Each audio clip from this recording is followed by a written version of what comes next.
Olá, meus amigos, bem-vindos a mais um programa Mundo em Debate, aqui pelo Singular Ângulo Vestibulares. Meu nome é Marcelo Corrêa, sou professor de Geografia e dessa vez nós estamos comemorando aí o nosso 10º ano, o primeiro programa do nosso 10º ano e esperamos aí ao longo do ano poder tratar temas de grande relevância para os nossos vestibulares. Fiquem à vontade, vocês têm os nossos canais de comunicação para entrar em contato, e sugerir temas, professores convidados para nossos próximos programas.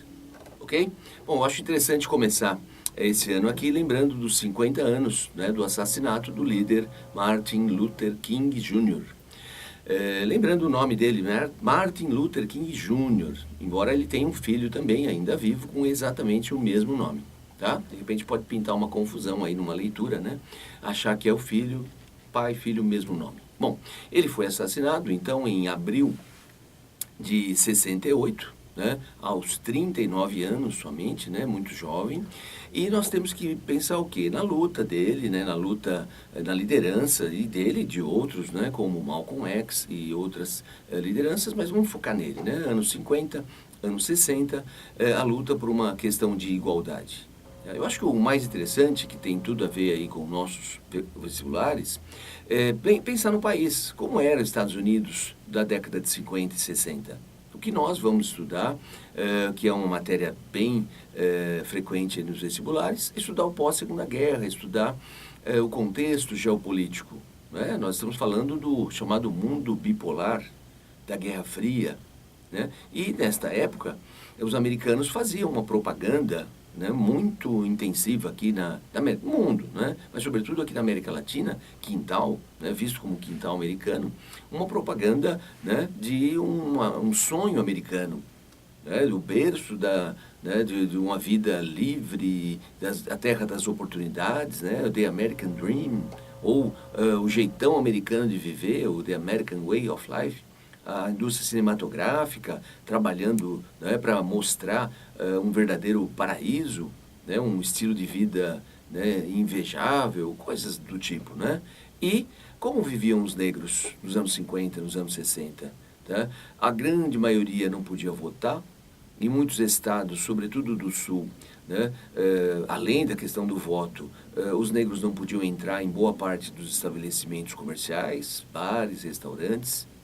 Imaginar o absurdo de um negro tocando numa banda de jazz, blues, mas no palco, entrando pelos fundos, tocando e saindo pelos fundos, não podendo frequentar numa noite livre, vamos imaginar assim, não podendo frequentar o próprio estabelecimento onde ele se apresentava.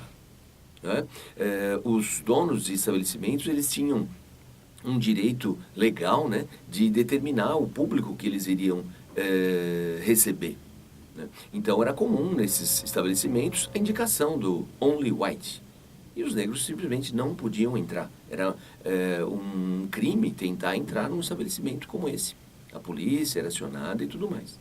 E foi no ano de 55, que lá em Montgomery, no sul dos Estados Unidos, uma senhora costureira, não era militante, nada disso, uma senhora chamada Rosa Parks, se recusou a ceder o lugar em um ônibus para um branco, já que havia uma lei que garantia a prioridade dos brancos para o assento dos ônibus, todo meio de transporte.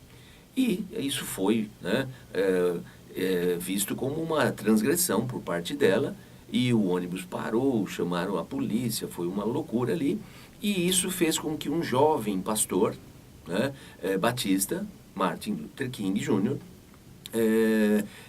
se articulasse, começasse então a se articular usando deste exemplo dado por essa jovem senhora, Rosa Parks. E a partir dali começa a luta, ou a partir dali ele ganha maior projeção e vai, ao longo dos anos 50, 60 e finalmente em 68, como eu já disse, acaba assassinado, um tiro na sacada de um pequeno apartamento. E até hoje a conclusão quanto à autoria é um tanto duvidosa. Mas fica isso, fica entender que o país fazia uma propaganda, e essa propaganda foi tão convincente que aqui mesmo no Brasil Muitas pessoas têm em mente o país como, né, uma terra maravilhosa, de oportunidades, um sonho que é viver na América, como muitos dizem, e, na verdade, uma distorção, né, completa. Hoje sabemos a realidade dos negros, dos latinos e asiáticos, né, que vivem uma discriminação muito grande.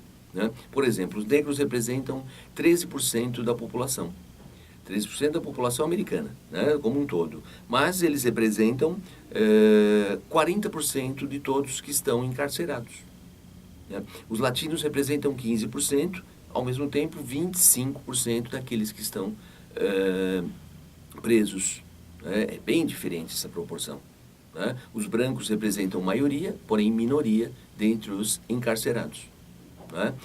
Lugares como Nova York, Nova Orleans, Baltimore e Chicago, claro que estamos falando de bairros, né? Tem hoje índices de criminalidade semelhantes ao brasileiro. Né? Então temos que ver isso. O Brasil, é óbvio, é desigual, mas temos que ver que o país também, Estados Unidos também é um país extremamente desigual. Hoje, muitos negros ainda têm dificuldade de votar. Né? Eles têm uma legislação diferente da nossa e, uma vez preso, cessa o direito de votar. E terminada, né, a pena, cumprida a pena, muitos têm dificuldade de recuperar esse direito, né, o direito de votar. Né? Bom, então, vamos lá, vamos acompanhar aí, né, ao longo do ano, que certamente esse tema vai ser muito discutido, e nos encontramos numa nova oportunidade. Até mais, tchau, tchau.